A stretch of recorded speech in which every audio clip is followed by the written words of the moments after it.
ప్రియమైనటువంటి సహోదరి సహోదరులారా, మీ అందరికీ యేసుక్రీస్తు నామములో హృదయపూర్వక వందనాలు తెలియజేస్తూ ఉన్నాను. ప్రకటన గ్రంథము నుండి 12 పాఠాలు అనే ఈ అంశాన్ని నాతో పాటు ధ్యానిస్తున్నటువంటి వారందరికీ హృదయపూర్వక కృతజ్ఞతలు తెలియజేస్తూ ఉన్నాను. ఎంతో ఓపికతో, సహనంతో, దేవుని యొక్క వాక్యం పట్ల ఉన్న శ్రద్ధతో మీరు వింటున్నందుకు మీ అందరికీ కృతజ్ఞతలు తెలియజేస్తూ ఉన్నాను. ఈరోజు మనము ప్రకటన గ్రంథం నుంచి 12 పాఠాల అంశాన్ని కొనసాగిద్దాం. ఈరోజు మనము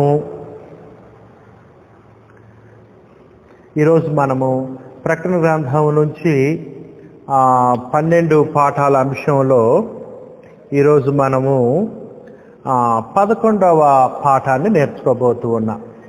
ప్రకటన గ్రంథం నుంచి 12 పాఠాల అంశంలో ఈరోజు మనం 11వ పాఠాన్ని నేర్చుకోబోతూ ఉన్నాం. 11వ పాఠం అయితే 11వ పాఠం ఇది, ప్రసంగం అయితే ఇది 12వ ప్రసంగము. సహోదరి సహోదరులారా, మనం ప్రకటన గ్రంథం నుంచి 12 పాఠాలు అనే అంశానికి సంబంధించిన విషయాలు నేను వివరిస్తూ ఉన్నాను. ఇంతవరకు నేను 11 ప్రసంగాలు చేశాను. ఇది 12వ ప్రసంగం. ఈ అంశానికి సంబంధించి ఇది 12వ ప్రసంగం.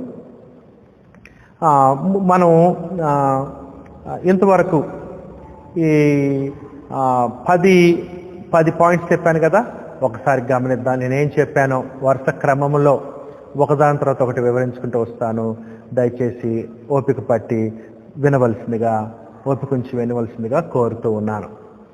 మనం ప్రకటన గ్రంథం నుంచి 12 పాఠాలు అనేటువంటి అంశాన్ని ప్రారంభించినప్పుడు మొదటి ప్రసంగం ఏం చేసినట్టు నేను ప్రకటన గ్రంథం యొక్క పరిచయాన్ని మీకు చేశాను. అది మొదటి ప్రసంగం అయింది. ఆ మొదటి ప్రసంగం కనుక కలుపుకుంటే ఇప్పుడు వరకు నేను చేసిన ప్రసంగాలు 11 ప్రసంగాలు అన్నమాట. పాయింట్స్ 10 కానీ ప్రసంగాలు 11. ఈరోజు మనము 12వ ప్రసంగాన్ని అంటే 11వ పాఠాన్ని మనం నేర్చుకోబోతూ ఉన్నాం. నేను మొదటి ప్రసంగంగా ప్రకటన గ్రంథం యొక్క పరిచయాన్ని చేశాను. ఎవరైనా క్రొత్తగా ఈ పాఠాన్ని వింటున్నట్లయితే, ముందు చెప్పబడిన పాఠాలు విన్నట్లయితే ఈ విషయాలు బాగా అర్థం అవడానికి అవకాశం ఉంటుందని నేను ఆశిస్తూ ఉన్నాను. మనము ప్రకటన గ్రంథం యొక్క పరిచయాన్ని మీకు చేశాను. ఎవరు రాశారు, ఎప్పుడు రాశారు, ఎందుకు రాశారు, ఏ ఉద్దేశంతో రాశారు, ఆనాడు క్రీస్తు సంఘముల యొక్క పరిస్థితులు ఏంటి, ఆనాడు వారి యొక్క శ్రమలేంటి, ఎందుకు రాయాల్సి వచ్చింది ప్రకటన గ్రంథము, ఎందుకు అలంకార భాషలో రాయాల్సి వచ్చింది, అపోకలిప్టిక్ లాంగ్వేజ్లో ఎందుకు రాయాల్సి వచ్చింది అనేటువంటి విషయాలు నేను మీకు వివరించాను. ఆ పరిచయం యొక్క ప్రకటన గ్రంథం యొక్క పరిచయం పాఠం వింటే మీకు ఆ ప్రకటన గ్రంథం సులువుగా అర్థం అవడానికి అవకాశం ఉంటుంది. ఆ తర్వాత మనం ప్రకటన గ్రంథం నుంచి 12 పాఠాలు నేర్చడం స్టార్ట్ చేశాం. ప్రకటన గ్రంథం నుంచి 12 పాఠాలు.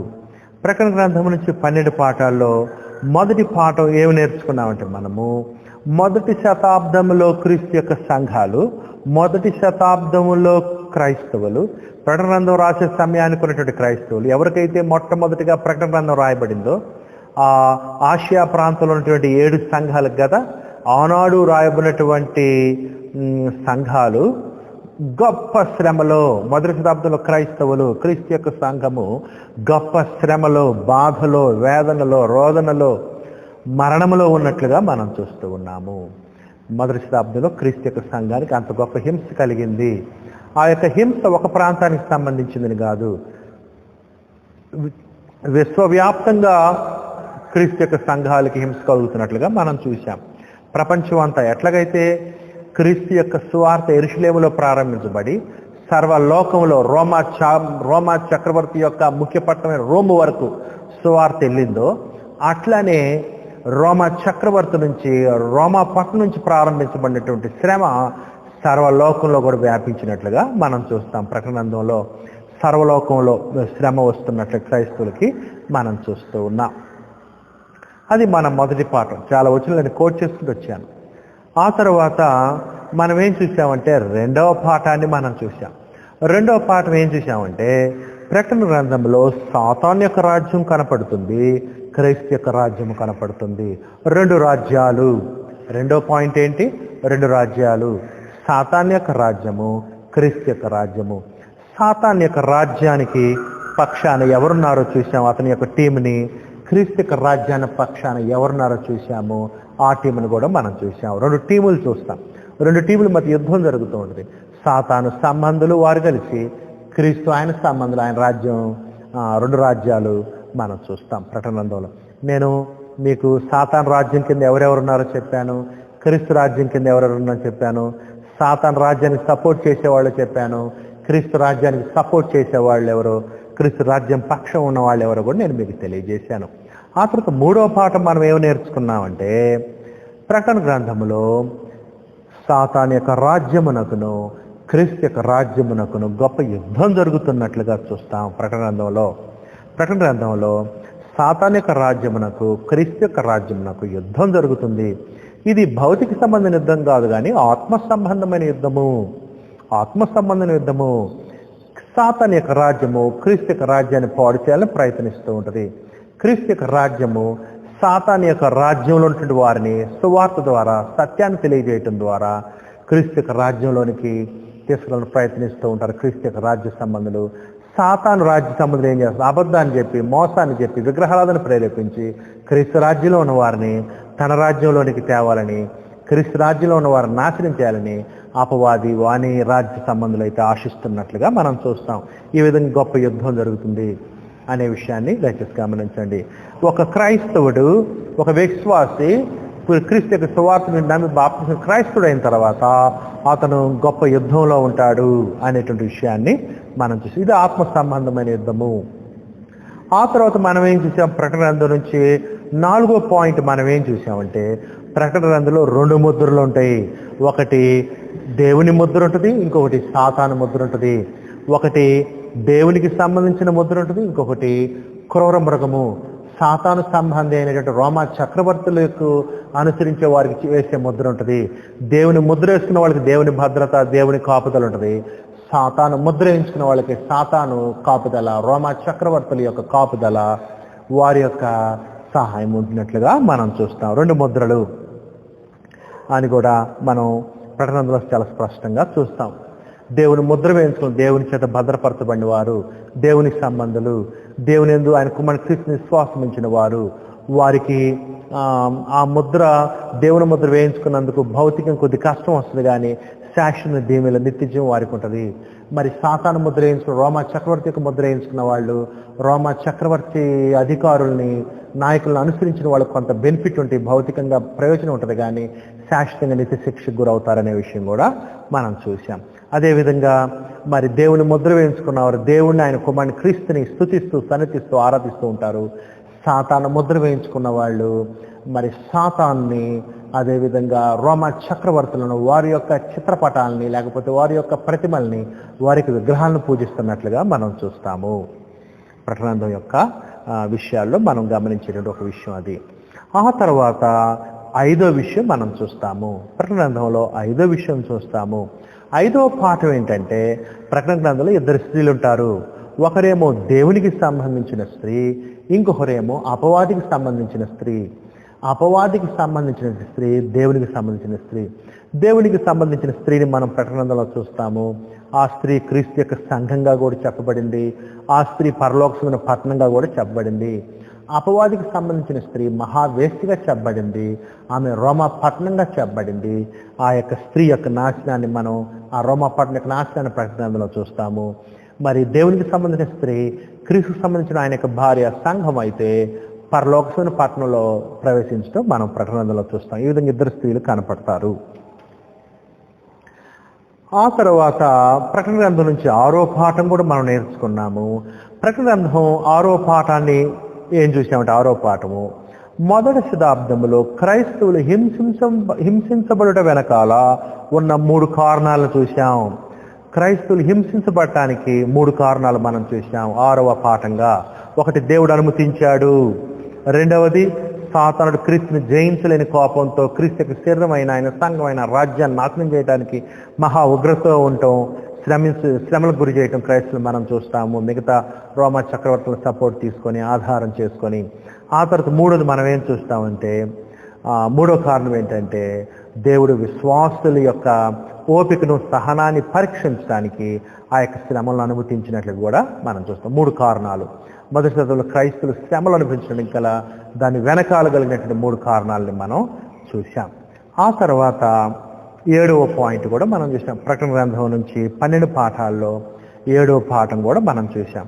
7వ పాఠం ఏం చూసామంటే మొదటి శతాబ్దంలో మహాశ్రమలు వస్తున్నటువంటి క్రైస్తవులు, మహాశ్రమల ద్వారా చనిపోయినటువంటి క్రైస్తవులు వారి యొక్క ఆత్మలు ఎలాగున్నాయి, ఆ చనిపోయిన వారి యొక్క ఘోరంగా చనిపోయిన వారి యొక్క ఆత్మలు ఎటువంటి ఉన్నతమైన స్థితిలో ఉన్నాయో 7వ పాఠాన్ని మనం చూసాం. వారు పునరుద్ధానులైనట్టుగా చెప్పబడింది. మొదట పునరుద్ధానం పొందిన వారు అన్నట్టుగా చెప్పబడింది. ఏది మొదటి శతాబ్దం మహాశ్రమల్లో హింసించి చనిపోయిన వారు. అంతేకాదు వాళ్ళ ఆత్మలు దేవుని బలిపీఠం క్రింద ఉన్నట్లుగా చెప్పబడి, అంతేకాదు వాళ్ళ ఆత్మలు దేవుని సన్నిధిలో తెల్ల వస్త్రాలు ధరించుకున్నట్టుగా చెప్పబడ్డారు. వాళ్ళు ఖర్జూరపు మట్టలు ధరించుకున్నట్లుగా ఖర్జూరపు మట్టలు పట్టుకున్నట్లుగా మనం చూస్తున్నాం. వాళ్ళు దేవునికి సంతోషంతో ఆనందంతో కీర్తిస్తూ జయించిన వారుగా మనం చూస్తున్నాం. వారికి ఇక దుఃఖం లేదు, బాధ లేదు, ఏడ్పు లేదు, వేదన లేదు, మరణం లేదు, శాపం లేదు, ఉగ్రత లేదు, ఏమీ లేనటువంటి సంతోషమైన స్థితిలో వాళ్ళు ఉన్నట్లుగా మనం చూస్తాం. తద్వారా మరి ఆ మొదటి శతాబ్దంలో క్రైస్తవులకు ఇటువంటి మాటలు చాలా ప్రేరణ, ప్రోత్సాహం, ఆనందాన్ని ఇచ్చి ఉంటాయి. మనకు కూడా ఆ విషయాలు ఆనందాన్ని, ప్రోత్సాహాన్ని, బలాన్ని చేకూర్చాలి. ఆ తర్వాత ప్రకటన గ్రంథం నుంచి 8వ పాఠం కూడా మనం నేర్చుకున్నాం. గతించిన పాఠాలు ప్రకటన గ్రంథం నుంచి 8వ పాఠం ఏమి నేర్చుకున్నామంటే 8వ పాయింట్ ఏంటంటే 8వ పాఠం జయించిన వారు మరియు జయించిన వారికి కలిగే దీవెనలు. జయించిన వారు మరియు జయించిన వారికి కలిగే దీవెనలు. 8వ పాఠంగా నేను జయించిన వారు ఎవరంటే మొదటి శతాబ్దంలో మరణం వచ్చినను, ప్రాణాపాయం వచ్చినను నమ్మకంగా ఉన్నవారు జయించిన వారు. వారికి కలిగే దీవెనలు ఏంటో పెద్ద లిస్ట్ ఇచ్చాను నేను మీకు. ఎటువంటి దీవెనలు వాళ్ళకి కలుగుతాయో మీకు చూపించాను. తద్వారా దేవుడు మొదటి శతాబ్దంలో క్రైస్తవులను ఏమని కోరుతున్నాడంటే, పిలిపిస్తున్నాడంటే జయించండి, జయించిన వారుగా ఉండండి. వారికే కాదు, ఈనాడు మనకు కూడా అనేక వేల సంవత్సరాల తర్వాత ప్రకటన చదువుతున్నట్టు మనకు కూడా దేవుడు ఏమని సెలవిస్తున్నాడంటే ఈ యొక్క గ్రంథం ద్వారా మీరు కూడా జయించాలి, జయించిన వారుగా ఉండాలి. జయిస్తే మీకు చాలా ప్రయోజనాలు ఉన్నాయని దేవుడు ఆనాడు జరిగిన సంఘటనల ద్వారా మనకి హెచ్చరిక, బుద్ధి, బోధ, జ్ఞానము, ప్రోత్సాహాన్ని అందిస్తూ ఉన్నాడు. ఆ తర్వాత ప్రకటన గ్రంథం నుంచి మనము 9వ పాఠం కూడా నేర్చుకున్నాము. 9వ పాఠం ఏంటంటే మొదటి శతాబ్దంలో ఘోరమైన శ్రమలు వస్తున్నప్పుడు చనిపోతున్నారు. ఆ చనిపోయినటువంటి వాళ్ళ యొక్క స్థితి ఏంటో చూశాము. ఆ శ్రమల మధ్య బ్రతికున్నటువంటి క్రైస్తవులు, మొదటి శతాబ్దంలో శ్రమల మధ్య బ్రతికున్న క్రైస్తవులు ఏం చేయాలి కూడా దేవుడు చెప్పాడు. ఏం చేయాలని చెప్పాడు? ప్రార్థించాలని చెప్పాడు, నమ్మకంగా ఉండమని చెప్పారు, దేవుని యొక్క వాక్యాన్ని ప్రకటించమని చెప్పాడు. అంతేకాదు ఇంకా ప్రభు ఏమని తెలియజేశాడంటే వాళ్ళకి ఏమని తెలిసాడంటే మీరు ఓపిక కలిగి ఉండాలని చెప్పాడు, క్రీస్తుని వెంబడించాలని చెప్పాడు, ప్రత్యేకమైన జనంగా ఉండాలి, సత్క్రియల చేత మిమ్మల్ని మీరు అలంకరించుకోవాలని చెప్పాడు దేవుడు. ఈ విధంగా ఇటువంటి క్రియలు చేస్తూనే ఉండాలి మీరని దేవుడు తెలియజేశాడు. ఆ విషయాన్ని మనం చూసాం. ఆ తర్వాత గతించినటువంటి పాఠంలో 10వ పాఠం మనం నేర్చుకున్నాం.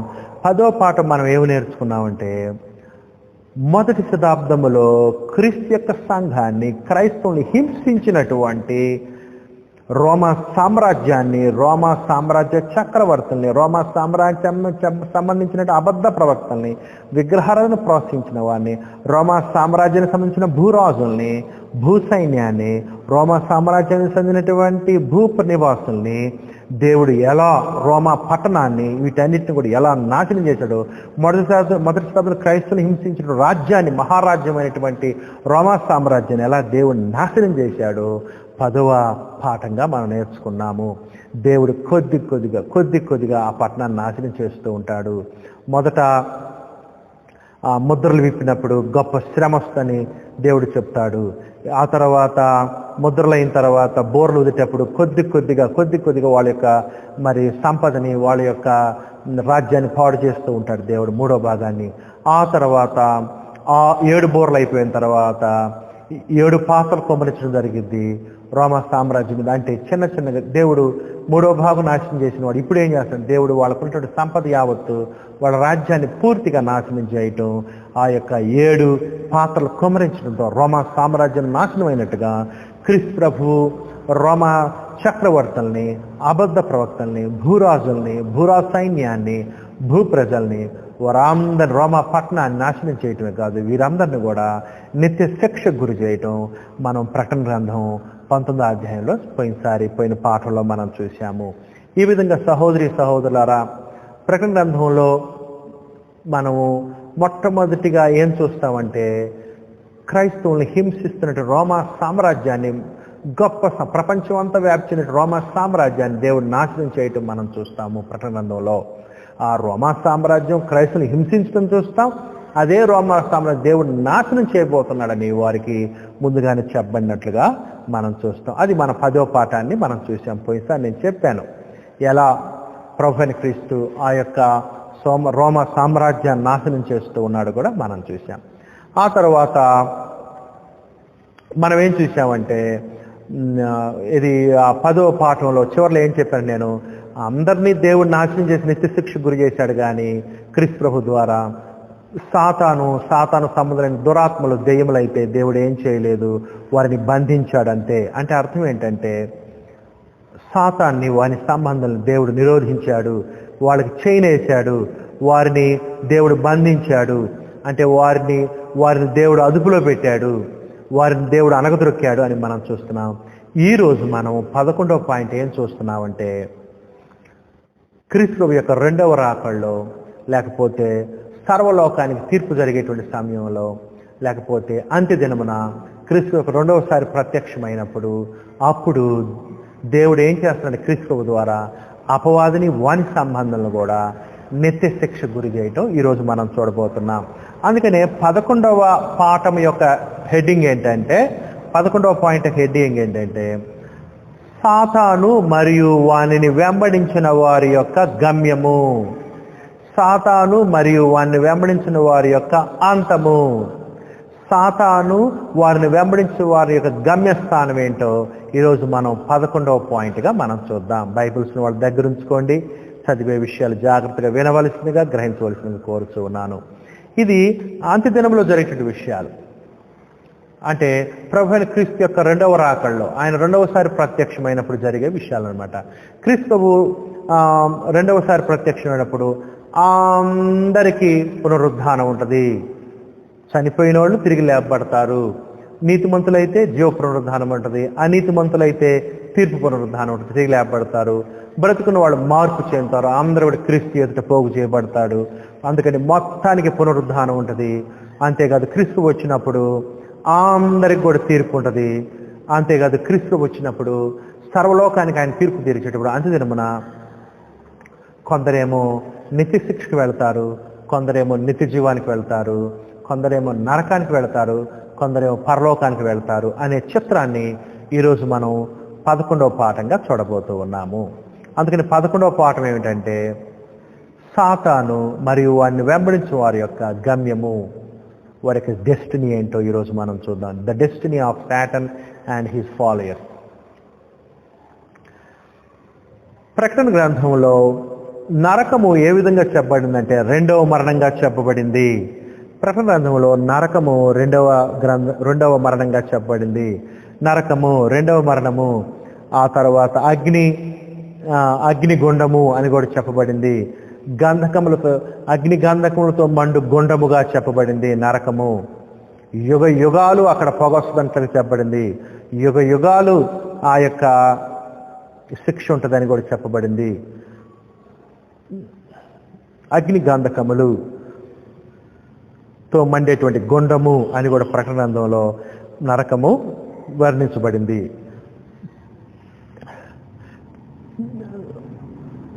బైబిల్స్ ఉన్న వాళ్ళు ప్రకటన 20వ అధ్యాయము 7 నుంచి 15 వచనాలను చూసినట్లయితే రేపు క్రీస్తు వచ్చేటప్పుడు ఆయన 2వ రాకడలో 2వసారి ఆయన ప్రత్యక్షమైనప్పుడు సర్వలోకానికి తీర్పు తీర్చేటప్పుడు ఏం జరిగిద్దో ఇక్కడ మనం చూడొచ్చు. ఇక్కడ అప్పుడు సాతాన్ని వాని సంబంధాలని దేవుడు శిక్షిస్తూ ఉన్నాడు అంటే అర్థం ఏంటంటే క్రీస్తు రెండోసారి ప్రత్యక్షమైనంత వరకు సాతాను పనిచేస్తూనే ఉంటాడు, సాతాను సంబంధమైన దురాత్మలు పనిచేస్తూనే ఉంటారు అనే విషయాన్ని మనం గ్రహించాలి.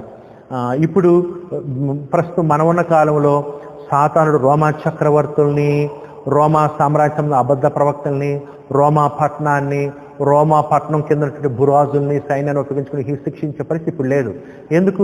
ఎందుకంటే ఆ యొక్క రోమా సామ్రాజ్యాన్ని దేవుడు అప్పుడే నాశనం చేశాడు. ప్రకటన వారికి అదే చెప్పబడింది. ఆనాడే 4వ శతాబ్దంలో రోమా సామ్రాజ్యం నాశనమైంది పూర్తిగా. అంటే 3-4 శతాబ్దాల్లోనే రోమా సామ్రాజ్యం చిన్నగా పాడైపోతూ పూర్తిగా నాశనమైనట్లుగా మనం చూస్తాము. అసలు ఇప్పుడు రోమా సామ్రాజ్యం లేదు, ఆ రోమా చక్రవర్తుల యొక్క సామ్రాజ్యం లేదు. అయితే సాతానుడు వాని సంబంధాలు పనిచేస్తున్నారు, సాతాను దురాత్మలు పనిచేస్తున్నారు. సాతానుడు ఆనాడు రోమా సామ్రాజ్యాన్ని ఉపయోగించుకొని ఆనాడున్న క్రైస్తవుని హింసించాడు. ఈనాడు సాతానుడు రోమా సామ్రాజ్యాన్ని కాదు కానీ వేరే వారిని ఉపయోగించుకొని లోకాధికారుల్ని క్రైస్తవుని హింసించవచ్చు. అటువంటి పరిస్థితులు నేడు మనము ఉన్నాము అనే విషయాన్ని మనం చూస్తూ ఉన్నాం. అయితే మరి సాతాను యొక్క సంబంధాలు, దురాత్మలు, సాతాను యొక్క దోతులు, సాతాను యొక్క దెయ్యములు ఎప్పుడు దేవుడు నిత్య శిక్ష గురి చేస్తాడో, నరకానికి గురి చేస్తాడంటే అది ఇప్పుడు మనం చూస్తున్నాము 11వ పాఠంగా. చూడండి, ప్రకటన గ్రంథము 20వ అధ్యాయము 7-15 వచనాలు చదువుతాను. చూడండి, బైబిల్స్ ఉన్న వాళ్ళు ప్రకటన గ్రంథము 20వ అధ్యాయము 7-15 వచనాలు. ప్రకటన గ్రంథం 20వ అధ్యాయం 7-15 వచనాలు. 1000 సంవత్సరాలు గడిచిన తరువాత సాతాను తానున్న చెరలో నుండి విడిపింపబడును. అదిగో చూసారా, చాలా కాలమైన రోమా సామ్రాజ్యాన్ని పాడు చేసిన తర్వాత, చాలా కాలమైన తర్వాత, లేకపోతే దీన్నే మనం క్రీస్తు ప్రభు రాకళ్ళలో అని కూడా మనం అనుకోవచ్చు. ఆ సమయంలో జరిగేదనమాట. 1000 సంవత్సరాలు గడిచిన తర్వాత సాతాను తానున్న చెరలో నుండి విడిపింపబడును.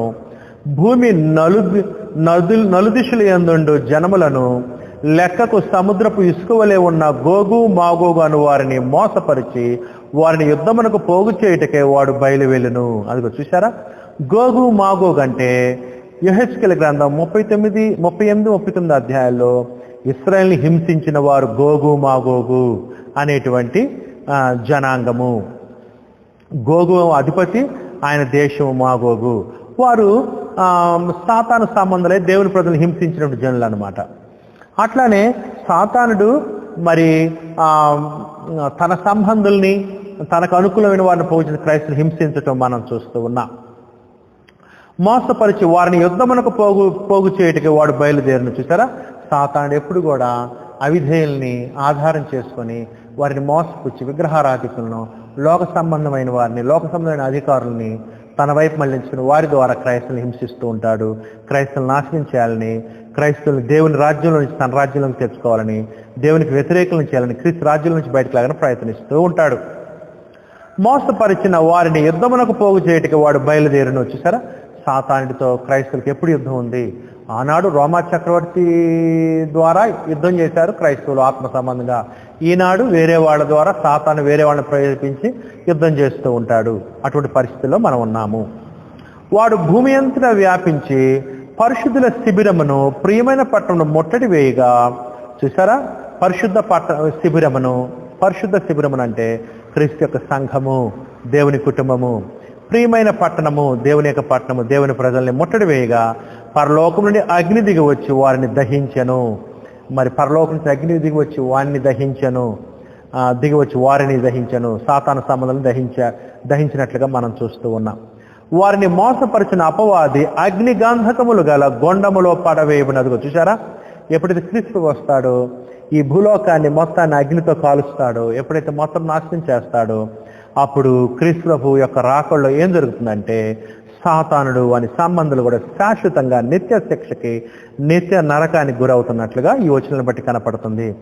వారిని మోసపరిచిన అపవాది అగ్ని గంధకముల గుండములో పడవేయబడును. అచ్చట ఆ క్రూర మృగమును అబద్ధ ప్రవక్తయు ఉన్నారు. అదిగోండి, ఎట్లా అయితే సాతాను సంబంధులైనటువంటి రోమా చక్రవర్తులు నాశనం చేశాడు, నిత్య శిక్ష గురి చేశాడో, ఎట్లకైతే రోమా సామ్రాజ్యానికి సంబంధించిన అబద్ధ ప్రవక్తల్ని, రోమా సామ్రాజ్యం భూరాజులను ఎట్లయితే దేవుడు నాశనం చేసి నిత్య శిక్ష గురి చేశాడు, అట్లనే సాతాను యొక్క గమ్యం కూడా అదే, నిత్య శిక్ష, నిత్య నరకము, నిత్య వేదన.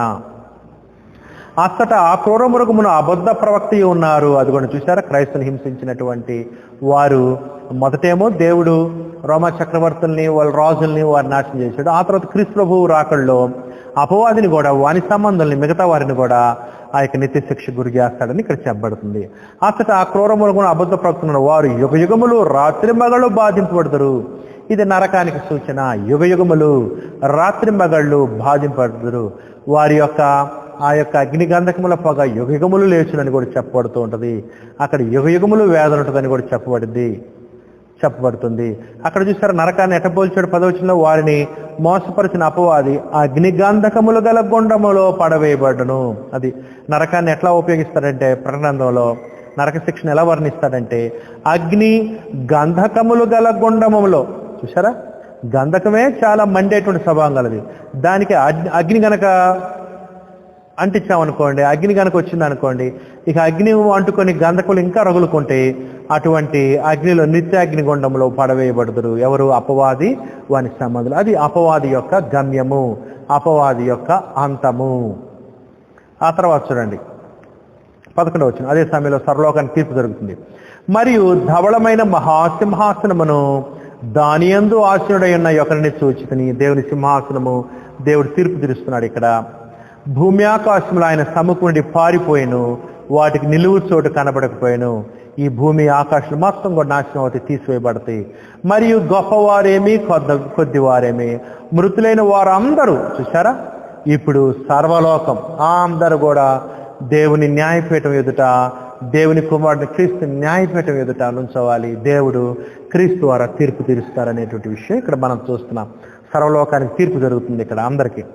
మరియు గొప్పవారేమి కొద్దివారేమి మృతులైన వారందరూ ఆ సింహాసనం ఎదుట ఆ సింహాసనం నిలవబడినట్టు చూచితిని. నిలవబడి ఉండటం అంటే తీర్పు జరుగుతుందని అర్థం. అప్పుడు గ్రంథములు ఇవ్వబడెను. చూసారా, ఈ గ్రంథములు అంటే పాత నిబంధన, క్రొత్త నిబంధన. పాత నిబంధన కింద ఉన్న వాళ్ళకి పాత నిబంధన ప్రకారంగా, క్రొత్త నిబంధన క్రింద ఉన్న వాళ్ళకి క్రొత్త నిబంధన ప్రకారంగా దేవుడు తన చిత్త ప్రకారంగా, పితరుల కాలం ఉన్న వాళ్ళకి పితరుల కాలంలో ఇవన్నీ ఆజ్ఞల ప్రకారము, మోషే కాలం ఉన్న వారికి మోషే ఆజ్ఞల ప్రకారము, మోషే గ్రంథానికి మోషే ధర్మశాస్త్రం లోబడిన వారిని మోషే ధర్మశాస్త్ర ప్రకారము, క్రీస్తు యొక్క చట్టానికి లోబడిన వారిని క్రీస్తు యొక్క చట్ట ప్రకారంగా దేవుడు ఇక్కడ తీర్పు తీరుస్తూ ఉన్నాడు. గ్రంథం ఎప్పుడును మరియు జీవగ్రంథం అని వేరొక గ్రంథం ఎప్పుడును. అది జీవగ్రంథం అంటే మరి దేవుని యందు భక్తి లేని వాళ్ళు ఉండేటువంటి గ్రంథం ఇది. సృష్టి ప్రారంభం నుంచి కూడా జీవగ్రంథం ఒకటి ఉంది. దేవుని భయభక్తి లేని వారు ఆ గ్రంథంలో వారి పేర్లు ఉంటాయి అనేటువంటిది మనం చూస్తున్నాం. ఇప్పుడు ఆ గ్రంథం తీసి ఆ జీవగ్రంథంలో ఉన్న వాళ్ళకి పరలోకం ఉన్నట్లుగా మనం చూస్తూ ఉన్నాము. అదేవిధంగా ఆ గ్రంథాల ప్రకారం రాయబడి జీవగ్రంథంలో పేరున్న వాళ్ళు ఆ యొక్క నిత్య జీవంలో ప్రవేశిస్తూ ఉంటారు. ఆ గ్రంథముల యందు వ్రాయబడి ఉన్న వాటిని బట్టి, చూసారా, ఆ గ్రంథముల యందు వ్రాయబడిన వాటిని బట్టి, ఆ గ్రంథముల యందు వ్రాయబడి ఉన్న వాటిని బట్టి తమ క్రియల చొప్పున మృతులు తీర్పు పొందిరి. దేవుని చట్ట ప్రకారము మనుషులు తీర్పు తీర్చబడుతున్నారు. క్రీస్తు ఏం చెప్పాడండి?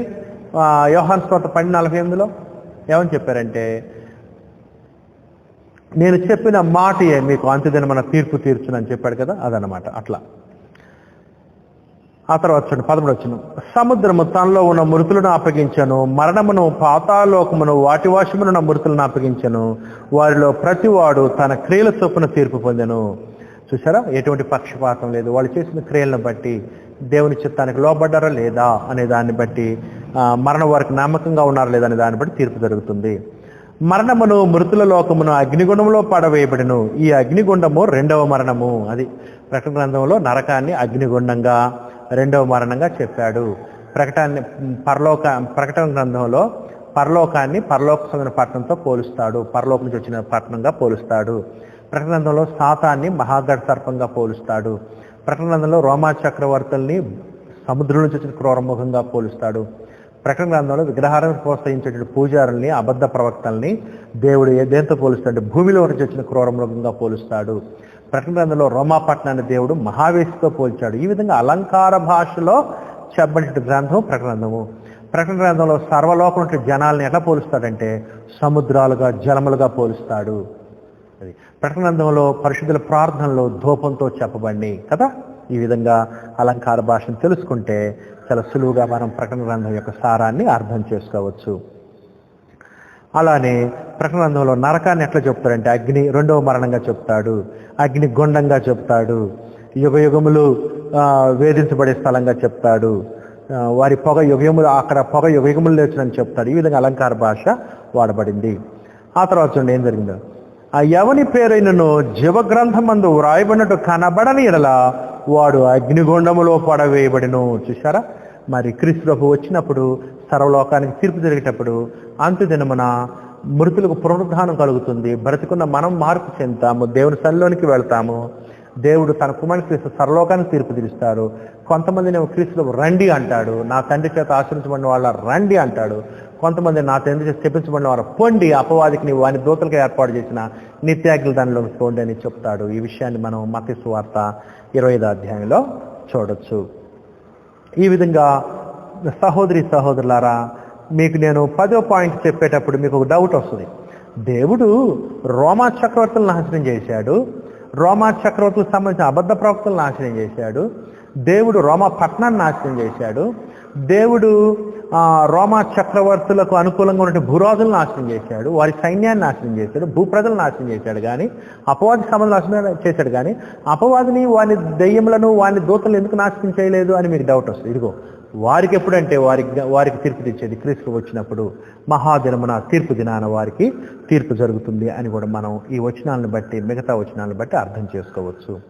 ఈ సమయంలో నేను ప్రకటన గ్రంథంలో అక్కడక్కడ ఈ యొక్క సాతాను వారి సంబంధులకి వచ్చే నిత్యాగ్ని గురించి, ఈ రెండవ మరణం గురించి, సాతాను వెంబడించిన వారి యొక్క గమ్యం ఏంటో అక్కడక్కడ చెప్పబడింది. అవి చదువుకుంటూ వెళ్తాను. చూడండి, ప్రకటన గ్రంథం 2వ అధ్యాయం 11 వచనం చూడండి.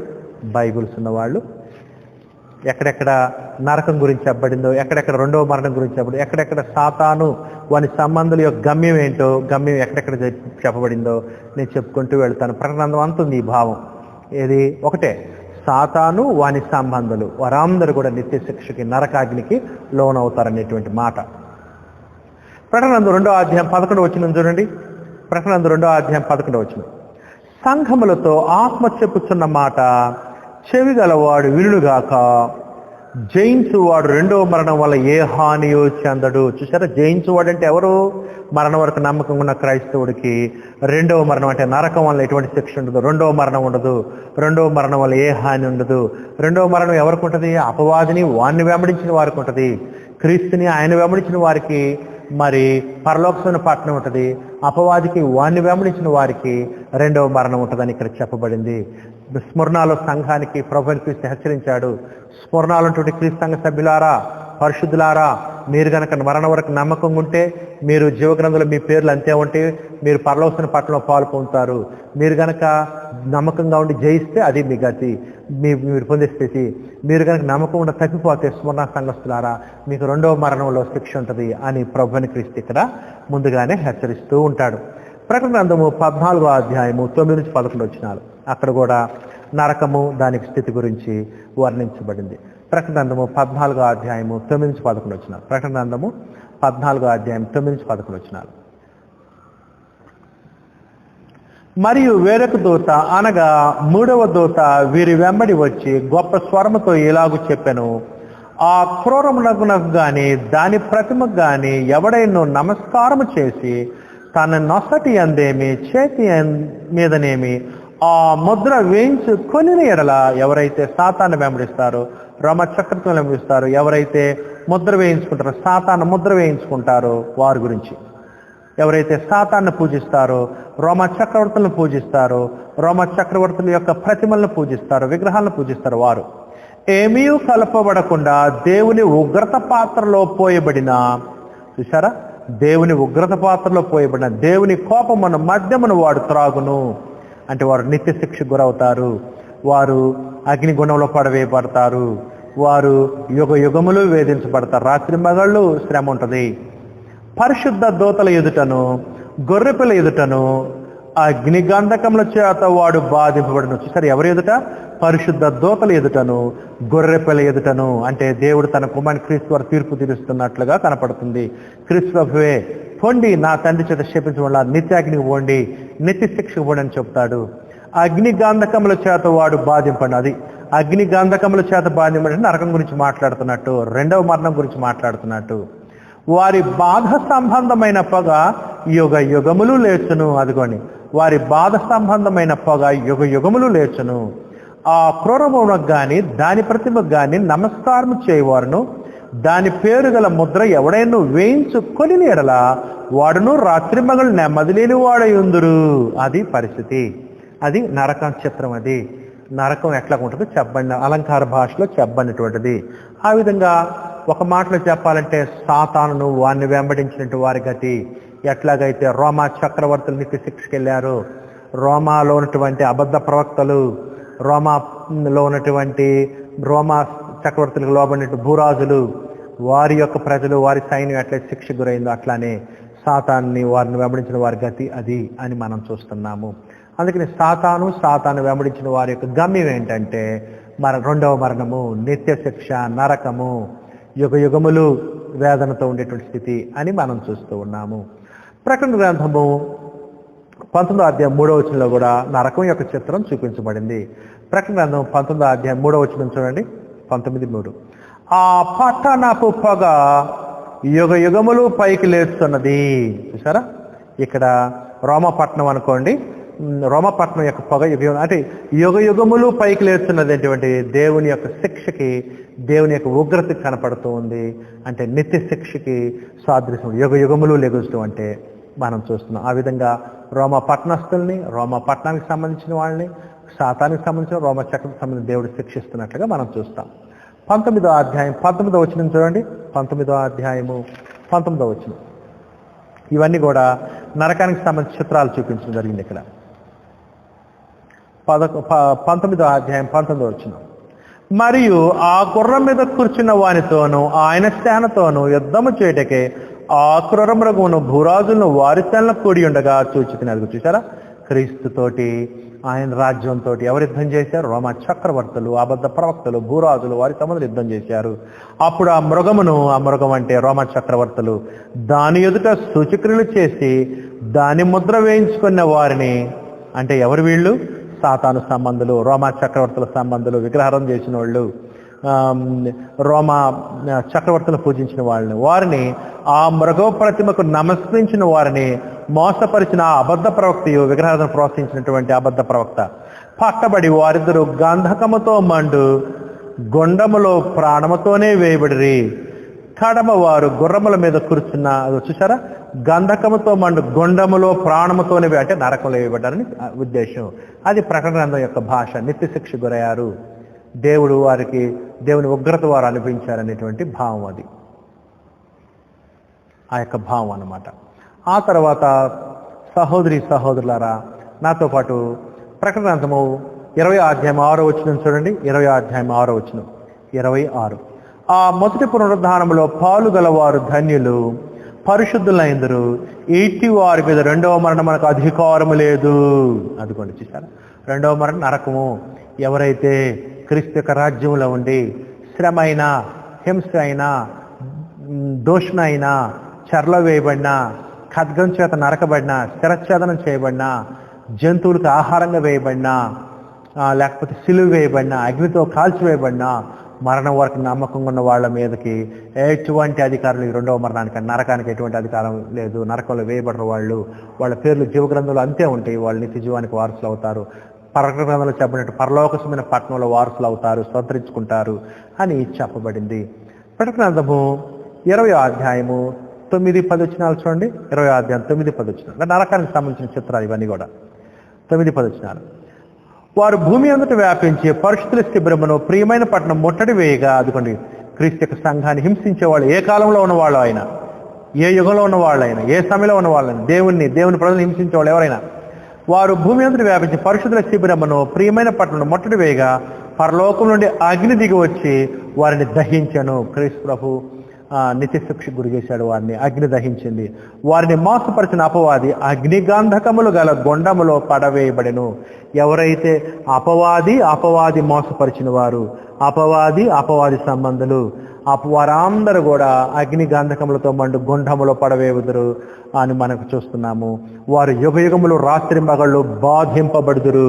సాతాను వాని సంబంధుల యొక్క గమ్యం ఏంటో మనం చూస్తూ ఉన్నాం. సహోదరులారా, ఈ మాటలు వింటున్నప్పుడు మనం ఎప్పుడు కూడా సాతాను వాని రాజ్యంలోకి వెళ్ళకూడదు. చావైనా బ్రతుకైనా, మరణమైన జీవమైన క్రీస్తు ఆయన రాజ్యంలో ఉండాలి. మరణం వారు క్రీస్తులో ఉండాలి, క్రీస్తు యొక్క సంఘంలో ఉండాలి, ఆయన రాజ్యంలో ఉండాలి. సాతాను ఆయన రాజ్యంలోకి వెళ్ళకూడదు అనేటువంటి బోధ బుద్ధి మనకి కలుగుతుంది. ఆ తర్వాత ప్రకటన గ్రంథము 20వ అధ్యాయము 14-15 వచనాలు చదవండి, చూడండి దయచేసి. ప్రకటన గ్రంథము 20వ అధ్యాయము సహోదరులారా, ప్రకటన గ్రంథము 20వ అధ్యాయం 14-15 వచనాలు. మరణమును మృతుల లోకమును అగ్నిగుండములో పడవేయబడెను. ఈ అగ్నిగుండము రెండవ మరణము, అదిగో చూశారా, నరకము. ఎవని పేరేనో జీవగ్రంథమందు వ్రాయబడినట్టు కనబడని ఎడల వాడు అగ్నిగుండములో పడవేయబడును. జీవగ్రంథంలో ఉన్న వారి పేర్లుంటే వారు పరలోకం పట్ల వెళ్తారు. జీవగ్రంథంలో పేరు లేకపోతే వాళ్ళు నరకంలో పడవేయబడతారు, అగ్నిగుండంలో. అదేవిధంగా గ్రంథాలు విప్పబడితే గ్రంథాల్లో వ్రాయబడిన ప్రకారం జీవిస్తే వారు పరలోక పట్టణంలో పాలు పొందుతారు. గ్రంథంలో వ్రాయబడిన ప్రకారం వాళ్ళు జీవించకపోతే వాళ్ళు అగ్నిగుండంలో పోయబడతారు. అది రెండవ మరణము అని కూడా మనం చూస్తూ ఉన్నాము. 15వ వచనం చూడండి. ఎవని పేరైనో జీవగ్రంథము వ్రాయబడిన కనబడని ఎడల వాడు అగ్నిగుండంలో పడవేయబడును అని కూడా మనం చూస్తున్నాం. ఆ తర్వాత ప్రకటన 21వ అధ్యాయం 8వ వచనం చూడండి.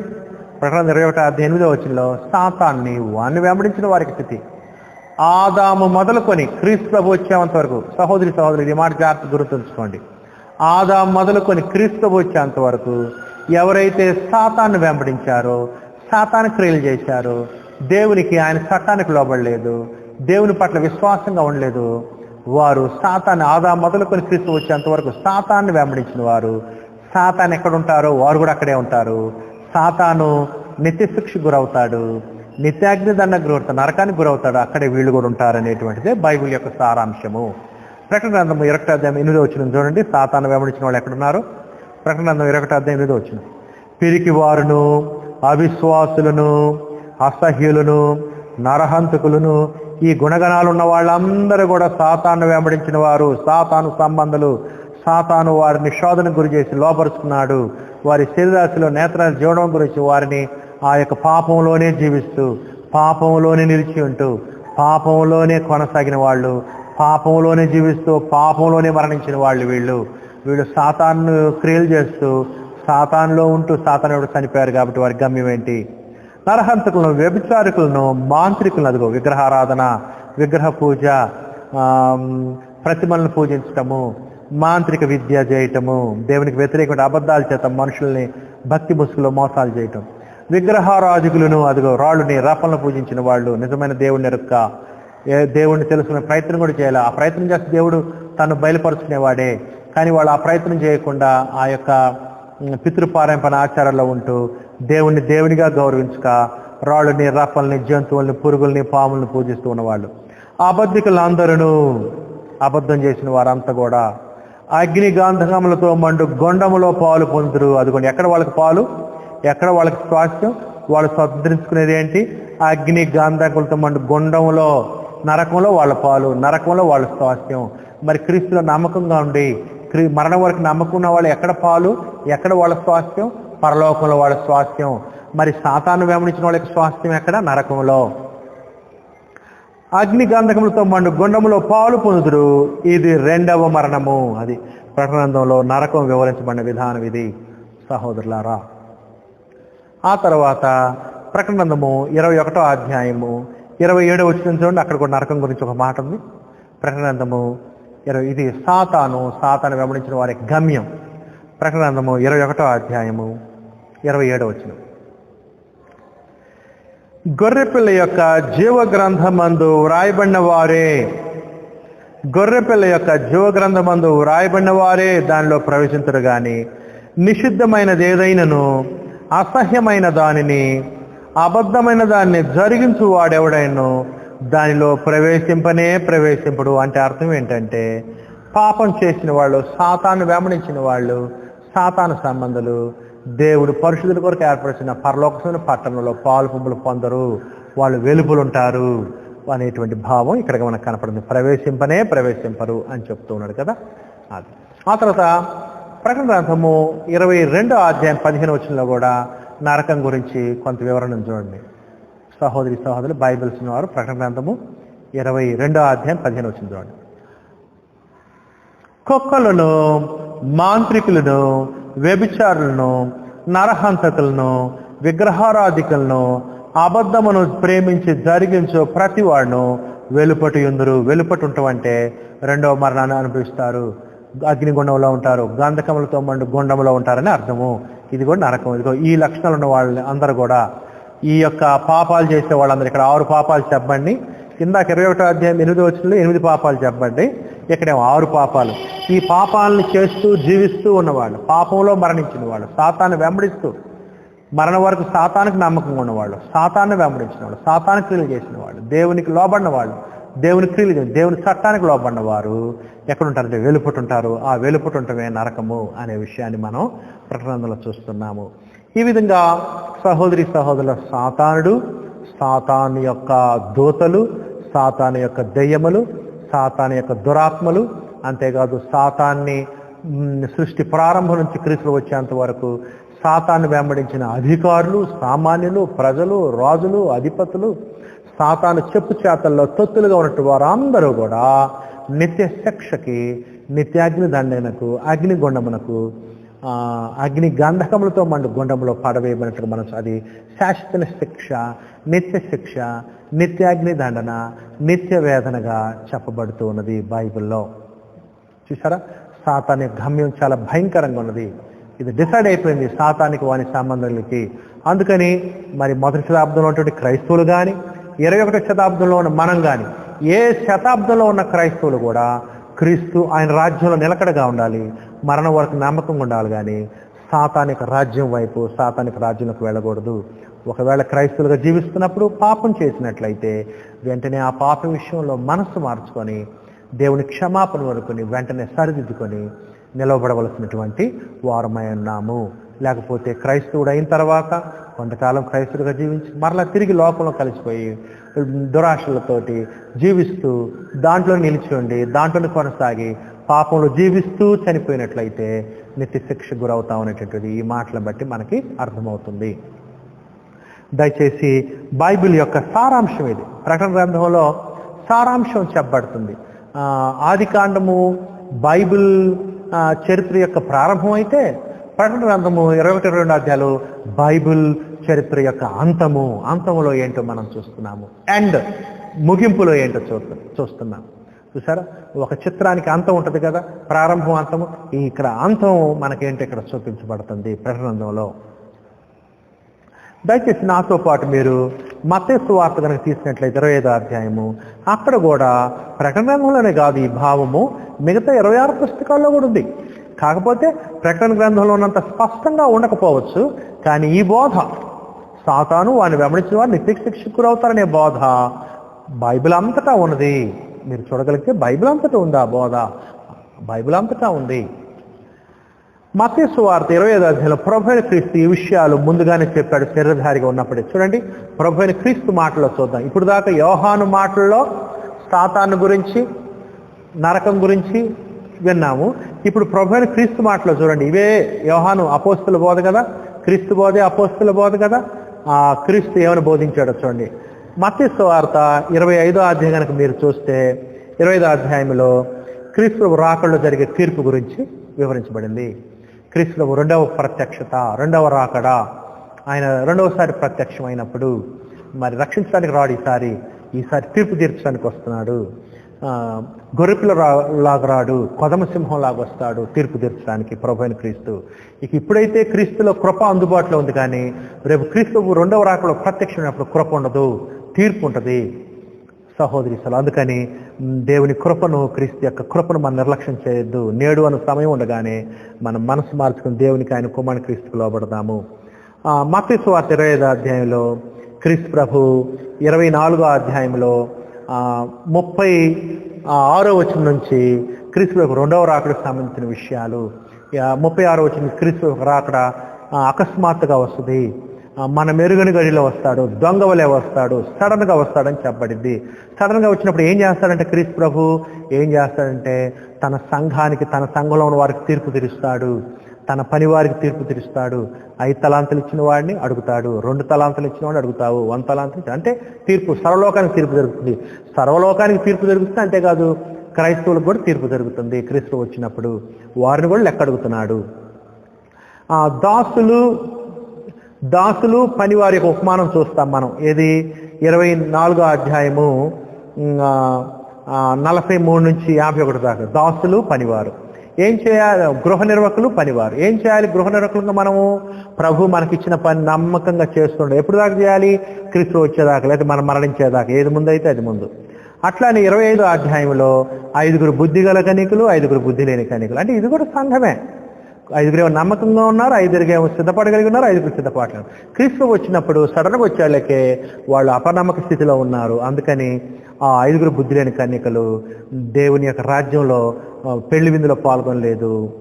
ఆ యొక్క బుద్ధి కలిగిన వారు, సిద్ధపడిన వాళ్ళు పెళ్లి విందులో పాల్గొన్నారు. అంటే అర్థం ఏంటి? సిద్ధపాటు కలిగిన ప్రభు వచ్చేంత వరకు, క్రీస్తు వచ్చేంత వరకు, మనం మరణించేంత వరకు నమ్మకంగా ఉండాలి. ప్రభు చెప్పిన పనులు చేస్తూ ఉండాలి, నిర్లక్ష్యంగా ఉండకూడదు, అశ్రద్ధగా ఉండకూడదు, సిద్ధపడి ఉండాలి. ఆ తర్వాత మత్తయి సువార్త 25వ అధ్యాయము 14 నుంచి 30 వచనాలకు మీరు చూసినట్లయితే క్రీస్తు ప్రభు చాలా కాలం తర్వాత వస్తాడు యజమానుడుగా. ఆయన తన శిష్యులకి, తన గృహ నిర్వాహకులకి, తన గృహంలో పనిచేసిన వారిని తీర్పు తీరుస్తూ ఉంటాడు. ఒకరికి 5 తలాంతులు ఇస్తాడు, ఒకరు 2 తలాంతులు ఇస్తాడు, ఒకరు 1 తలాంతు ఇస్తాడు. నువ్వేం చేసావని దేవుడు తన కుమారుని క్రీస్తు ద్వారా తన సంఘానికి, రాజ్యంలో ఉన్న వారిని లెక్కడుగుతూ ఉంటాడు. అయితే 5 తలాంతులు తీసుకున్నవాడు బాగానే పనిచేస్తాడు, నమ్మకంగా ఉంటాడు. 2 తలాంతులు తీసుకున్నవాడు నమ్మకంగా ఉంటాడు. అందుకే బలా నమ్మకమైన మంచి దాసుడు అంటాడు వీళ్ళిద్దరిని. 1 తలాంతు తీసుకున్నవాడు ఏ పని చేయడు, సోమరిగా ఉంటాడు. అందుకని పనికిమాలిన చెడ్డ దాసుడా, వెలుపటి చీకటిలో త్రోసివేయడి, అక్కడ ఏడ్పును పండ్లు కొరుకుటి ఉండునని 30వ వచనంలో ఉంది. అది క్రీస్తు భాషలో నరకం గురించి. క్రీస్తు భాషలో నరకం గురించి ఏంటి? 30వ వచనం. మరియు పనికిమాలిన ఆ దాసుని వెలుపల చీకటిలోనికి త్రోసివేయడి, అక్కడ ఏడ్పును పండ్లు కొరుకుటి ఉండున నేను. అది క్రీస్తు ప్రభు భాషలో మత్తయి సువార్తలో నరకం వివరాలన్నమాట. ఆ తర్వాత 31వ వచనం నుంచి 46 వచనాల వరకు క్రీస్తు ప్రభు తీర్పు తీర్చడం గురించి ఉంది. అక్కడ క్రీస్తు ప్రభు తీర్పు తీర్చడం. క్రీస్తు తీర్పు తీర్చేటప్పుడు 2 గుంపులు, ఒకరు కుడివైపున ఉన్నవారు, ఇంకొకరు ఎడం వైపు ఉన్నవారు. కుడివైపున ఉన్నవారేమో దేవుని చిత్తానికి, క్రీస్తు యొక్క చిత్తానికి మరణం వరకు నెరవేర్చిన వాళ్ళు. ఎడం వైపున ఉన్నవాళ్ళు దేవుని చిత్తాన్ని లోబడలేడు, క్రీస్తు యొక్క చిత్తానికి లోబడలేదు. అది 2 గుంపులు అనమాట. 2 గుంపులు, 2 మార్గాలు, ఇరుకు మార్గము, విశాల మార్గము. ఇద్దరే తీర్పు దినాన 2 గుంపులు, 3 గుంపులు ఉండవు. 2 గుంపులు, ఒక నీతిమంతులు, ఒక అనీతిమంతులు కదా. అదే చిత్రం అక్కడ. మత్తయి సువార్త 31 నుంచి 46. మత్తయి సువార్త 31-46లో అక్కడ క్రీస్తు వచ్చినప్పుడు తీర్పు తెచ్చింది తన ప్రజలకే, క్రైస్తవులకే తీర్పు తీర్చాడు. విశ్వాసం అక్కడ తీర్పు. కాకపోతే కొంతమంది నమ్మకంగా ఉన్నారు, కొంతమంది అపనమ్మకంగా ఉన్నారు. అట్లానే అనీతిమంతులు ఎక్కడుంటారో అవిధేయులు కూడా అక్కడే ఉంటారు, సాతాను సంబంధాలు కూడా. చూడండి ఏమంటున్నాడు క్రీస్తు 31 వచనం నుంచి 46 వచనాల దాకా. తన మహిమతో మనుష్య కుమారుడును ఆయనతో కూడా సమస్త దూతలను వచ్చినప్పుడు. చూసారా, క్రీస్తు 2వ ప్రత్యక్షులు తన మహిమతో వస్తాడు. మొదటిసారి వచ్చినట్టుగా రాడు. ఆయన తన మహిమ గల సింహాసనం మీద ఆసీనుడయుండును. అదిగో క్రీస్తు తీర్పు తీరుస్తాడు. క్రీస్తు తీర్పు తీర్చే అధికారం ఎవరిచ్చారు? తండ్రిని దేవుడిచ్చాడు. సర్వలోకానికి ఆయన తీర్పు తీరుస్తాడు. రోమిలకు రాసిన 2వ అధ్యాయం మీరు చదవండి. 2వ అధ్యాయము ఆ వచనాల్లో అక్కడ క్రీస్తు సర్వలోకానికి తీర్పు తీరుస్తున్నట్లు కనపడింది. ధర్మశాస్త్రం లేని వారికి, ధర్మశాస్త్రం ఉన్నవారికి, సువార్త ప్రకటన వారికి క్రీస్తు తీర్పు తీరుస్తాడని అక్కడ చెప్పబడింది. ఆయన తన మహిమగల సింహాసనం ఆశ్రయను. అప్పుడు సమస్త జనములు ఆయన ఎదుట పోగు చేయబడుదురు. చూసారా, అందరూ పోగు చేయబడతారు. ఆయన వారిని వేరుపరిచి, ఆయన సమస్యలు ఆయన ఎదురు పోగు చేయబడుదురు. గొల్లవాడు మేకలోని గొర్రెలను వేరుపరిచిన ఆయన వారిని వేరుపరిచి తన కుడివైపున ఉన్న గొర్రెలను ఎడమవైపున మేకలు నిలబెట్టిన 2 గుంపులు. అప్పుడు రాజు తన కుడివైపున ఉన్న వారిని చూసారా, కుడివైపున ఉన్నవారు ఎవరు? వీళ్ళు మరణం వరకు నమ్మకం ఉన్నవాళ్ళు, దేవుని చిత్త ప్రకారం, కుమారుని క్రీస్తు చిత్త ప్రకారం ఉన్నవాళ్ళు. తన కుడివైపున ఉన్న వారిని చూసి, నా తండ్రి చేత ఆశీర్వించబడిన వారులారా రండి. అదిగో ఒకళ్ళని రండి అంటాడు, ఇంకొకళ్ళు పొండి అంటాడు. లోకం పుట్టినది మొదలుకొని మీ కొరకు సిద్ధపరచబడిన రాజ్యమును సంతరించుకున్నది. అంటే అర్థం ఏంటంటే, ఈ సృష్టి ప్రారంభంలోనే దేవుడు ఏమని నిర్ణయించుకున్నాడంటే, తనకు విధేయ చూపించిన వారికి నిత్య జీవం ఇవ్వాలని, తనకు అవిధేయ చూపించిన నిత్య శిక్ష ఇవ్వాలని దేవుడు నిర్ణయించుకున్నాడు. అదే జరుగుతుంది ఇప్పుడు తీర్పు దినాన. నా తండ్రి చేత ఆశ్రయించబడిన వారులారా, ఒక గుంపేమో తండ్రి చేత ఆశ్రయించబడిన గుంపు, ఇంకొక గుంపేమో తండ్రి చేత శపించబడిన గుంపు. నా తండ్రి చేత ఆశ్రయించబడిన వారులారా రండి, ఒక గుంపులో రండి అని పిలుస్తూ ఒక గుంపులో పొండి అని పిలుస్తున్నాడు. లోకం పుట్టినది మొదలుకొని మీ కొరకు సిద్ధపరిచిన సహోదరి సహోదరులారా, పరలోకము ఏమని చెప్పబడిందంటే సిద్ధపరచబడిన పట్టంగా చెప్పబడింది. క్రైస్తవుల కొరకు, విశ్వాసుల కొరకు, ఆయా కాలాల్లో ఉన్న విజయులైన వారి కొరకు సిద్ధపరిచిన పట్టణంగా చెప్పబడింది. హెబ్రీయులకు రాసిన 11వ అబ్రహాం దేని కొరకు ఎదురు చూస్తున్నాడు? దేవుడు దేనికి శిల్పి నిర్మాణకులైన పునాదులు ఆ పట్టణం కొరకు అబ్రహాం ఎదురు చూస్తున్నాడు. వారి కొరకు దేవుడు ఒక పట్టణాన్ని సిద్ధపరిచాడు అని చెప్పాడు కదా. ఆ సిద్ధపరచబడిన పట్టణంలోనికి మరి విశ్వాసులను ఆహ్వానిస్తున్నట్టు మనం చూస్తున్నాము. అదే స్వతంత్రించుకోవటం అంటే, స్వాస్థ్యంగా పొందటం. లోకం పుట్టినది మొదలుకొని మీ కొరకు సిద్ధపరచబడిన రాజ్యమును, పరలోకం సిద్ధపరచబడిన పట్టణము. ఎవరికి? సిద్ధపడిన వాళ్ళకి సిద్ధపరచబడిన పట్టణము పరలోకము, సిద్ధపడని వాళ్ళకి నరకము అని మనం చూస్తున్నాం. నేను ఆకలి కొంటిని, మీరు నాకు భోజనం పెట్టితిరి. నేను దప్పికొంటి, నాకు దాహం ఇచ్చితి. పరదేశినైంటి, నన్ను చేర్చుకుంటురి. దిగంబరనైంటిని, నాకు బట్టలు ఇచ్చితిరి. రోగినైంటి, నన్ను చూడవచ్చితిరి. చెరసాల్లో ఉంటే నా యొద్దకు వచ్చితిరని చెప్పును. అందుకు నీతిమంతులు, అది వీళ్ళు నీతిమంతులు. నీతిమంతులు అంటే ఎవరు? దేవుని చిత్తానికి లోబడిన వారు, మరణం వరకు నమ్మకంగా ఉన్నవాళ్ళు. బలా నమ్మకమైన మంచి దాసుడు అన్నాడే చివరి వరకు, అట్లా అనమాట. ప్రభువా, ఎప్పుడు నీవు ఆకలి కొని చూచి నీకు ఆహారం ఇచ్చితివి, నీవు దప్పికొని చూచి దాహం ఇచ్చితివి. ఎప్పుడు పరదేశం ఇంటి చూచి నిన్ను చేర్చుకుంటున్నామి, దిగంబరం ఏంటి చూచి బట్టలు ఇచ్చితివి. ఎప్పుడు రోగి ఏంటి ఏనను, చెరసాలో ఉండుట ఏనను చూచి నీ వద్దకు వచ్చితమని ఆయన అడిగెదరు. అందుకు రాజు, మిక్కిలి అల్పులైన ఈనా సహోదరులో ఒకరికి మీరు చేసిరి కనుక నాకు చేసిన నిశ్చయముగా మీతో చెప్పుచున్నాను వారితో అనెను. అది మిక్కిలి అల్పులైన సహోదరులకి మీరు చేశారు కాబట్టి నాకు చేసినట్టే. అంటే ఎవరు వీళ్ళు? ఈ నీతిమంతులు ఎవరు? ఈ కుడివైపున్న వాళ్ళు ఎవరు? ఈ గొర్రెలు ఎవరంటే మరణం వరకు సత్క్రియలు చేసిన వాళ్ళు, నమ్మకంగా ఉన్నవాళ్ళు. ఇంకో గుంపు ఉంది చూడండి,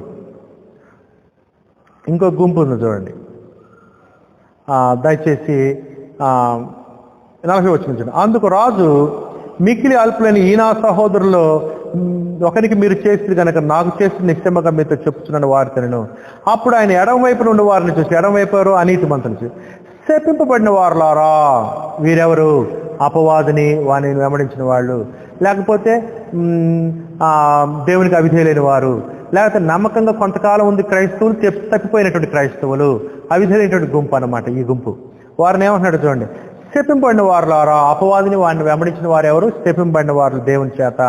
నన్ను విడిచి అపవాదికి నీ వాని దూతలకు సిద్ధపరచబడిన నిత్యాగ్నిలోనికి పోవుడి. అది పరలోకమైన పట్టణం ఏమో తన ప్రజలకు మరణం వరకు నమ్మకున్న దేవుడు సిద్ధపరిచింది. నరకమేమో అపవాదికి వాని సంబంధికి సిద్ధపరిచింది. నువ్వు అపవాదిని వెంబడించావు కాబట్టి అక్కడికే వెళ్ళి అపవాదితో పాటు ఆ నిత్యాగ్నిలో పాలు పొందమని, ఆ స్వాస్థ్యం పొందమని ఇక్కడ దేవుడు తెలియజేస్తున్నాడు క్రీస్తు ప్రభు ద్వారా. సిద్ధపరచబడిన నిత్యాగ్నిలోనికి పోవుడు, అది నిత్యాగ్ని. చూసారా? రెండవ మరణము, నరకము. అంతేకాదు ఆ పొగ యుగయుగములు లేచును, బాధ యుగయుగములు ఉంటుంది. అది అగ్నిగొండము, అగ్నిగంధకములతో మండు గొండము, రాత్రింబగళ్ళు బాధింపడుదురు అని చెప్పాడే. అవన్నీ కూడా ఇదిగో ఈ నిత్యాగ్ని, నరకానికి సంబంధించిన నిత్యాగ్నిలో పోడి. నేను ఆకలి కొంటిని, మీరు నాకు భోజనం పెట్టలేదు. దప్పికొంటి, మీరు నాకు దాహమేమి లేదు. పరదేశిన ఇంటిని, మీరు నన్ను చేర్చుకోలేదు. దిగంబరన ఇంటిని, మీరు నాకు బట్టలు ఇవ్వలేదు. రోగినై చెరసాల్లో ఉంటిని, మీరు నన్ను చూడరాలేదని చెప్పును. అందుకు వారును, ప్రభువా, మేమిప్పుడు నీవు ఆకలి కొని ఇంటినైను, దప్పి కొని ఇంటినైను, పరదేశం ఇంటినైను, దిగంబరి ఇంటినైను, రోగి ఇంటినైను, చెరసాలో ఉంటాయిను చూచి నీకు ఉపచారం చేయకపోతామని ఆయన అడిగెదరు. అందుకు ఆయన, మిక్కిలి అల్పులైన వీరిలో ఒకరికి మీరు ఏలాగు చేయలేదు గనక నాకు చేయలేదని మీతో నిశ్చయముగా చెప్పుచున్నాను వారితో. ప్రతి ఈ సందర్భంలో వీళ్ళెవరంటే ఈ గుంపు సత్క్రియలు చేయని క్రైస్తవుల గుంపు.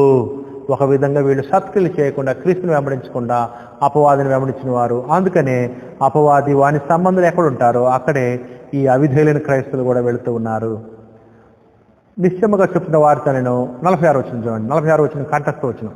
వీరు నిత్య శిక్షకును నీతిమంతులు నిత్య జీవనకును పోవుదురు. అది స్వతంత్రించుకోండి అంటే నిత్య జీవాన్ని స్వతంత్రించుకోవడం, పరలోకం సిద్ధపరచబడిన పట్టణం. ప్రకటన గ్రంథంలో అదే చూస్తాం మేము. ప్రకటన గ్రంథము 22వ అధ్యాయాల్లో చివరి పాఠంగా మనం చూడబోతున్నాం. క్రీస్తుని ఆయన వెంబడించిన వాళ్ళు ఉండేటువంటి ఆ పట్టణము పరలోకం, అది సిద్ధపరచబడిన పట్టణంగా మనం చూస్తాం. ఆ పట్టణంలోనికి నీతిమంతులు వెళ్తారు. అనీతిమంతులు ఎక్కడికి వెళ్తారంటే వీరు నిత్య శిక్షకు. అనీతిమంతులు ఎక్కడికి వెళ్తారు? నిత్య శిక్ష, నిత్య అగ్నిదండన, నిత్య వేదన, అగ్నిగుండము, అక్కడ ఏడ్పును పండ్లు కొరుకుతుంటుంది, అక్కడ చీకటి ఉంటుంది, వేదనకరమైనటువంటి స్థలము అని కూడా రకరకాల విధాలుగా పరలోకాన్ని ఎంత గొప్పగా వర్ణించబడింది గ్రంథంలో, అట్లాంటి నరకాన్ని కూడా రకరకాల విధాలుగా ప్రకటనలో ఒక విధంతో వర్ణించబడినట్లుగా మనం చూస్తున్నాము. అందుకని సహోదరి సహోదరులారా, ప్రకటన గ్రంథంలో అలంకార భాషలో ఇతరులకు అర్థం కాకుండా క్రైస్తవులకు మాత్రమే అర్థం కావాలనే ఉద్దేశంతో చెప్పబడిన ప్రకటన గ్రంథము అలంకార భాష రాయబడింది. ఇవే భావాలు మనం మిగతా అపోస్తలుల బోధలో కూడా, క్రీస్తు బోధలు కూడా మనం చూడొచ్చు.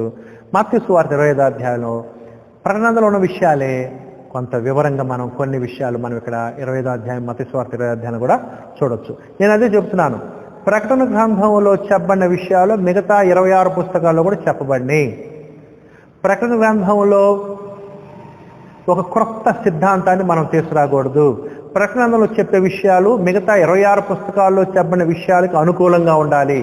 ప్రకటన గ్రంథంలో చెప్పబడిన అలంకార భాషలో చెప్పబడిన విషయాలు మిగతా 26 పుస్తకాల్లో మామూలు భాషతో చెప్పబడినటువంటి బోధకు వ్యతిరేకంగా ఉండకూడదు, అనుకూలం. ఎందుకంటే అంత కూడా అపోస్తలుల బోధ కాబట్టి, అపోస్తలుల బోధ కలిగిన వలన కలిగే విశ్వాసం ఒక్కటే అనే విషయాన్ని మీకు తెలియజేస్తుంది. ఎందుకంటే కొంతమంది ప్రకటన గ్రంథం నుంచి ఎక్కడ ఉండదు ఆ బోధ, ప్రకటన గ్రంథం నుంచి ఒక క్రొత్త సిద్ధాంతాన్ని తీసుకొస్తూ ఉంటారు. అందుకని మరి ప్రకటన గ్రంథాన్ని చాలా జాగ్రత్తగా చదవాలి. ఎందుకంటే అది అలంకార భాష. ఆ విషయాన్ని మనసులో పెట్టుకోవాలి. అక్షరార్థం కనుక చదివితే గొప్ప గందరగోళానికి గురవుతావు. నువ్వు గురవటమే కాదు, ఇతరులను కూడా గందరగోళానికి గురి చేసినట్టు అవుతుంది. ఇదండి సహోదరి సహోదరులారా, ప్రకటన గ్రంథంలో ఉన్నటువంటి 11వ పాఠం.